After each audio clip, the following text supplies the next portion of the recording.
Enfin, nous accueillons Emmanuel Bourg, ingénieur des eaux et forêts. Pourriez-vous vous présenter pour commencer, s'il vous plaît? J'ai de multiples relations avec la forêt. Si on commence par le tout début professionnel, enfin au moins au niveau de mes études, puisque je suis ingénieur agronome et ingénieur des eaux et forêts. Euh, ensuite, concernant la forêt de Compiègne, j'ai vécu une grosse quinzaine d'années à Compiègne, puisque je me suis occupée du haras national, donc avec beaucoup de relations de cousinage avec l'ONF et la forêt de Compiègne, et puis beaucoup de plaisir à pouvoir aller à cheval en forêt, évidemment. Et puis ensuite, je suis revenue au ministère de l'Agriculture, où je travaille aujourd'hui sur les relations entre l'agriculture, la forêt et l'environnement. Donc, je vois à la fois les questions problèmes sanitaires, la crise sanitaire, par exemple, que connaît la forêt aujourd'hui, à Compiègne et ailleurs, sous différentes formes, et puis tout ce qui peut toucher la filière forêt-bois, les relations entre les entreprises de transformation et puis la production française, et puis aussi toute la dimension sociétale, c'est-à-dire ce que les gens attendent de la forêt, ce que les gens attendent du bois. Pour vous, la forêt, c'est un tout? Économique, écologique et sociétal. Donc, vous retrouvez bien le développement durable, on est en plein dedans. La forêt, c'est un sujet de développement durable? Parfaitement, vous savez que la forêt, enfin, si on regarde à l'échelle française, aujourd'hui, 25% des émissions de carbone françaises peuvent être compensées par la filière forêt-bois, à la fois par le carbone qui est séquestré par la photosynthèse via les feuilles, donc dans les arbres, ensuite par ce carbone qui est stocké dans le bois, hein, un mètre cube stocke une tonne de carbone, et en même temps par toutes ces émissions évitées lorsque l'on utilise des produits à base de bois plutôt que des produits à base de béton. Si vous faites une structure d'un immeuble en bois, vous allez dépenser 9 fois moins d'énergie que si vous la faites en béton. On a eu une culture du béton pendant tout le XXe siècle, mais on rattrape. Hein, enfin, il y a une énorme demande pour la construction en bois, et aujourd'hui, vous allez voir les nouvelles régulations énergétiques qui sont des critères imposés pour les constructions, toutes, pour toutes les constructions, aujourd'hui vont accorder une place positive à la présence de bois, parce que justement, il y a ce que l'on appelle cet effet de substitution, c'est-à-dire qu'en utilisant du bois, eh bien, on a ces avantages d'être moins énergivore à construire, mais aussi, durant toute la durée du bâtiment, de stocker du carbone. Donc, les bâtiments qui contiennent du bois ont finalement un résultat en termes d'émissions de carbone bien meilleur que ceux qui ne contiennent pas de bois. À qui d'autre la forêt peut-elle rendre des services? Alors, si on reste sur le plan un petit peu, je dirais, de l'environnement un peu technique, hein, elle rend des services en biodiversité, puisqu'elle abrite, alors là, je ne saurais pas vous dire de mémoire, mais plusieurs centaines, bien entendu, d'espèces végétales et animales, plusieurs milliers d'espèces végétales et animales. Donc, ces forêts sont des réservoirs de biodiversité, et même si on est tenu de couper des arbres, et on en reparlera, pour la construction notamment, mais aussi parce qu'une forêt doit être entretenue, hein, et gérée de façon dynamique, parce que là aussi, on a prouvé que la gestion dynamique de la forêt enfin, permettait de mieux capter du carbone que si on ne la gère pas du tout, c'est-à-dire si on la laisse à l'état naturel. Voilà. Mais si je reviens à une autre forme de service rendu autre que celui climatique via le stockage du carbone, vous avez donc des services de type biodiversité, comme je viens de vous le dire, et puis vous avez des services aussi sur la qualité de l'eau, parce que l'eau est filtrée finalement, elle descend dans les nappes, et celle qui arrive, puisqu'on ne traite pas, hein, la forêt n'est pas traitée, donc elle sert de filtre pour une eau plus pure. Donc voilà typiquement 3 types de services que la forêt peut rendre. Alors à côté de ça, elle va rendre aussi des tas de services récréatifs. Donc pour tous les sports de nature, mais on peut aller plus loin. Elle peut être aussi un lieu de recueillement spirituel.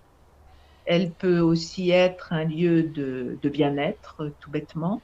Elle peut aussi être un formidable lieu d'éveil à la nature, à tous les âges.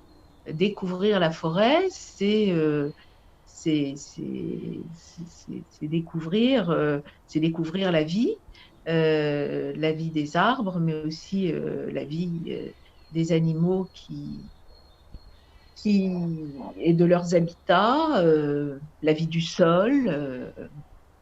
Et puis c'est aussi la forêt de Compiègne, mais plein d'autres. C'est un peu des monuments historiques aussi, quelque part. Il y a cette dimension historique qui est importante. Ce sont on croise des arbres qui ont été plantés pour une raison donnée, où le tracé d'une forêt révèle son histoire, révèle le lien que l'homme a eu pendant des siècles et des siècles avec cet univers qui était une richesse. Hein. C'est pas pour rien qu'au XIVe siècle, on a décidé de créer des conservateurs des forêts, parce que ça avait un rôle absolument indispensable pour le royaume. Pensez-vous qu'il faille agir pour la préserver? Il faut agir parce que, alors, le premier problème, c'est le changement climatique. Hein. La crise qu'on connaît aujourd'hui, qui est une crise sanitaire, est due à un affaiblissement des arbres qui ont subi des chocs hydriques, des chocs thermiques, et qui donc ont été plus sensibles à un certain nombre de ravageurs. Bon. Lesquels ravageurs arrivent aussi plus vite que les arbres n'ont la possibilité de s'adapter à ces nouveaux ravageurs. Ils arrivent avec le réchauffement et ce sont des espèces contre lesquelles les essences que nous avons ici sous nos climats ne sont pas prêtes à se battre. Donc, il y a cette question des scolytes, il y a ici à Compiègne ces invasions relativement récentes, hein, finalement, de hannetons, pour lesquels on n'a pas encore trouvé de moyens très efficaces de lutte, malheureusement. Et puis alors, et le changement climatique va aller plus vite que la capacité des arbres à muter génétiquement. Donc, ce n'est pas les graines d'aujourd'hui qui permettent d'avoir des arbres qui seront résistants au climat qu'on aura dans 40 ans. Et comme on plante un arbre en général pour au moins 30 ans, on est toujours, c'est ce qui est très très compliqué hein, dans la gestion forestière, non seulement pour les forestiers, mais ensuite pour toute la suite et l'utilisation du bois, c'est qu'il faut toujours anticiper sur les conditions climatiques et pédologiques dans plusieurs décennies, ainsi que les besoins des hommes dans plusieurs décennies. Quels seront les besoins des hommes dans 30 ans, dans 40 ans, par rapport à ce matériau bois, par exemple, ou par rapport à l'énergie bois on n'a pas forcément toutes les réponses aujourd'hui. Alors, à la question, faut-il cultiver la forêt comme on l'a cultivée sous Louis XIV? Eh bien non, évidemment. Ça, on est, il faut, en réalité, de ce que j'entends, hein, des chercheurs, de la recherche fondamentale, mais aussi de la recherche appliquée, de l'expérience des experts forestiers, on ne sait pas très bien, hein, ce qu'il faut faire. On n'a pas de solution. Et on va plutôt chercher des solutions dans la diversité, c'est-à-dire essayer de ne pas mettre tous nos œufs dans le même panier. Donc, planter plusieurs essences de façon à avoir déjà celles qui seraient les plus robustes, après avoir recherché parmi des essences, des variétés plus résistantes aussi au changement climatique. Tout ça, il y a énormément de boulot qui est fait de ce point de vue-là, hein, d'amélioration, de recherche d'essences plus robustes. Il y a aussi un certain nombre de principes, mais qui valent maintenant non seulement pour la forêt, mais aussi pour l'agriculture. Essayer de ne pas être en monoculture de la même essence sur une surface trop importante, hein, de façon à éviter justement que se propagent des épidémies, quelles qu'elles soient. Donc des parcelles peut-être moins grandes, avec la même essence. Je pense que la forêt de demain sera plus une forêt mosaïque, hein, avec des îlots de différentes essences juxtaposées. Ce dont vous parlez ressemble à la permaculture. On le fait déjà pour les forêts, non? Non, on a hérité, comme on n'est pas en agriculture, hein, où on peut changer comme ça d'une année sur l'autre. Et encore en agriculture, on voit que c'est pas si facile que ça, les façons de travailler. Enfin, aujourd'hui, vous récupérez des parcelles importantes en monoculture encore. Donc, qu'il faut, alors qu'on va, donc celles-là, faut les gérer. Mais je dirais que le souci qu'on a, vraiment le souci immédiat qu'on a, c'est les forêts dépérissantes. C'est-à-dire quand vous avez des espaces immenses ou des arbres en quantité relativement importante qui sont dépérissants dans une parcelle donnée. Et ça, il faut forcément les couper, parce que vous ne pouvez pas, et surtout quand vous voyez qu'une épidémie commence à avancer, là, il faut tout de suite couper les arbres, parce que éviter que ça se propage. Et puis, si vous ne le faites pas, votre arbre va dépérir sur pied et sa valeur bois, vous allez la perdre complètement. Que c'est double peine. Et maintenant, et finalement, cette crise que nous avons aujourd'hui va être une opportunité de cultiver autrement, puisqu'on ne sait, on a toutes ces incertitudes sur les essences qui vont marcher pour dans 40 ans. D'où le souhait d'aller vers une diversité d'essences que nous allons planter, etc. Et de modification de façon de cultiver aussi. Ça, après, vous allez rencontrer des propriétaires, enfin des forestiers, surtout à l'ONF, qui vous diront ça beaucoup mieux que moi. Mis à part les 25% d'émissions de carbone, n'y a-t-il pas un enjeu plus grand pour le futur? Plus grand que le changement climatique aujourd'hui. Vous voulez quoi de plus grand? Non, c'est majeur. C'est majeur. Absolument atteindre les objectifs de diminution des émissions de carbone à l'horizon de 2030-2050. Tout ça, c'est programmé pour éviter le réchauffement climatique. Ça, ce sont les accords de Paris, c'est aussi la stratégie européenne sur le climat, c'est la stratégie nationale bas carbone en France. On a des objectifs de diminution des émissions de carbone. Il faut stocker le carbone qu'on peut stocker. Ça, c'est le rôle de la forêt essentiellement. Il faut pour ça réduire, éviter et compenser. Il faut donc que toutes les activités réduisent leurs émissions de carbone. Il faut d'abord qu'elles évitent leurs émissions de carbone, ensuite que toutes les activités réduisent leurs émissions de carbone, et enfin, que quand on ne peut plus réduire trop, on compense.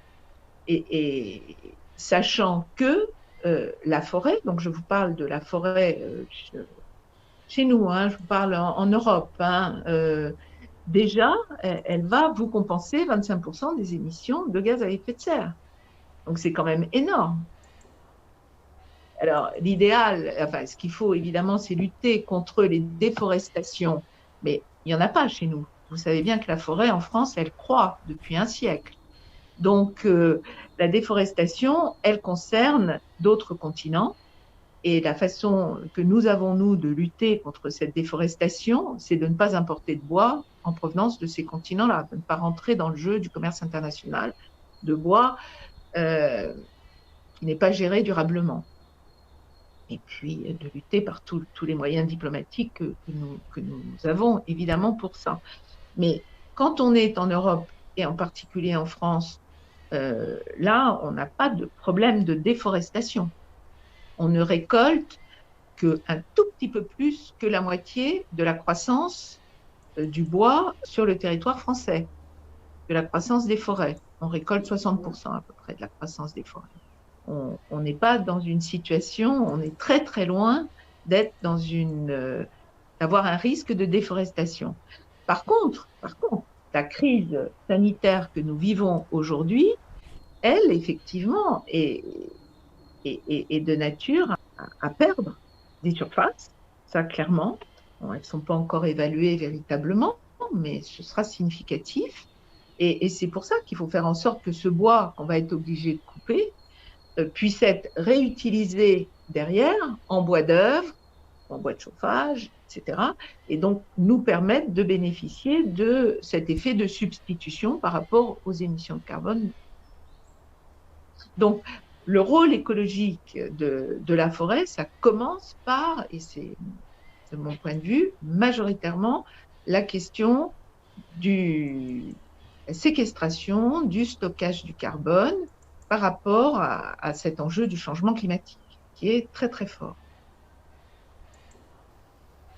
Et du coup, la biodiversité dans tout ça? La forêt est un lieu d'habitat euh, de multiples animaux, macro et macrofaune, macroflore, microfaune et microflore, en particulier dans le sol. Il ne faut pas oublier que dans le sol forestier, il y a à peu près autant de variétés qu'à la surface de la Terre. Mais là, on est dans du micro-organisme.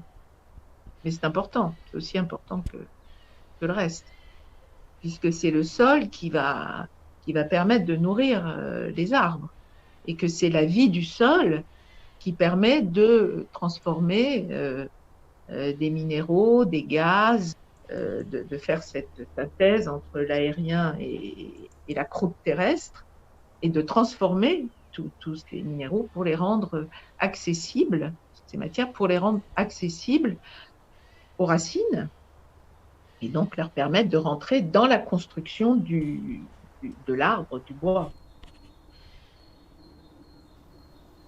Et quel est l'impact de cette crise de la forêt? Il peut être, si on reste sur cette logique, ça va être des émissions de carbone. Puisque quand on coupe un arbre, on émet le carbone. C'est comme ça que c'est comptablement comptabilisé dans la comptabilité générale des émissions de carbone. Mais enfin, physiquement, si vous ne pouvez pas utiliser cet arbre dans la construction, dans la trituration aussi, hein, parce qu'on ne fait pas que du gros œuvre. Il y a le bois pour le gros œuvre, il y a le bois aussi pour faire des panneaux de particules, qui sont les panneaux que vous voyez dans les cuisines, par exemple. Et puis, il y a le bois pour la pâte à papier, et puis il y a le bois pour l'énergie. Mais ça, c'est ce qu'on appelle, nous, le dernier usage du bois. L'idéal étant une utilisation du bois en cascade. C'est-à-dire qu'on vise d'abord le gros œuvre, les structures bois, et puis, ce faisant, on a fait des copeaux de bois, etc. Ceux-là, on va essayer de les utiliser dans des panneaux. Et puis, tout ce qui est soit du recyclage ou autre, on va l'utiliser dans l'énergie, hein. L'énergie qui vous fait ressortir le gaz carbonique relativement rapidement. Le carbone n'est pas stocké. Donc, ce qu'il faut, c'est que sur ces forêts dépérissantes, on arrive à utiliser malgré tout le bois. Donc ça, c'est tout un challenge pour l'ensemble de la filière bois française, hein, puisqu'il faut que ce soit des entreprises qui s'approvisionnent, etc., et qui ensuite trouvent des clients, donc qu'on appelle l'aval de la filière bois, la transformation du bois, qui doit pouvoir absorber toutes ces quantités de bois qu'on aura dû couper à cause de la maladie. Mais enfin, l'essentiel quand même, ça va être, puisque, bon, Dieu merci, il faut le souhaiter, on va avoir une part minime de la forêt qui va être atteinte.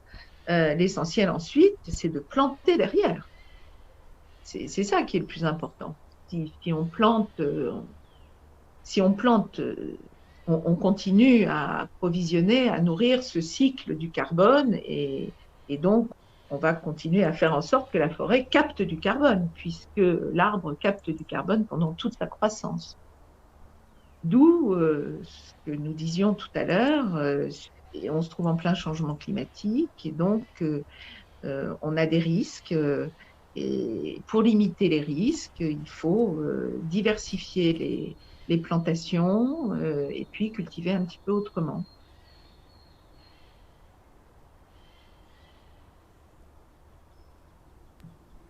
Moi, je suis plutôt optimiste. Ce qu'il faut, c'est un ensemble, c'est-à-dire qu'on ne peut pas imaginer la forêt uniquement dans son rôle environnemental.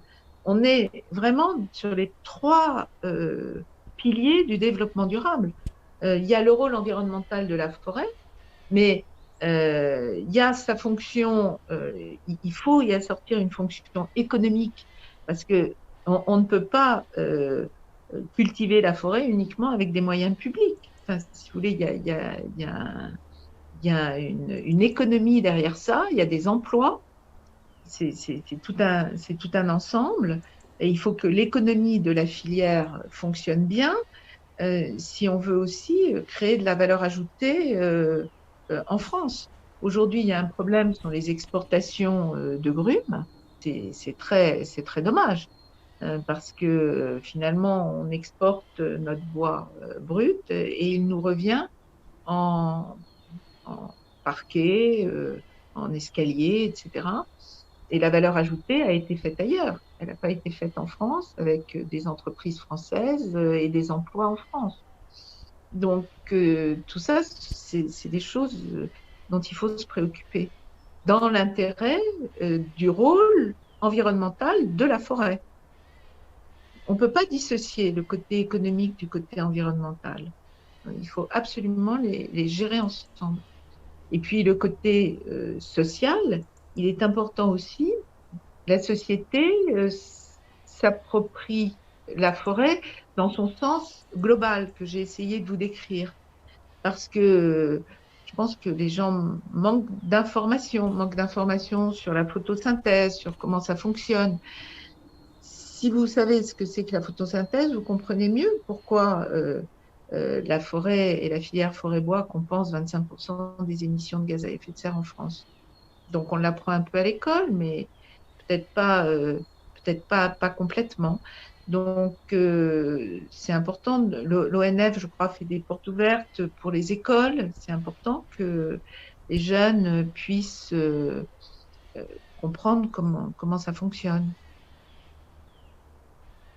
On a sûrement un déficit de communication sur le fonctionnement de la forêt, sur le fonctionnement de la filière. C'est pas forcément facile à expliquer parce que vous voyez que ça fait intervenir tout un tas de notions. Mais je crois que ça vaut le coup parce que c'est passionnant en plus. Les gens demandent qu'à se passionner pour mieux comprendre la forêt, pour mieux comprendre comment ça fonctionne.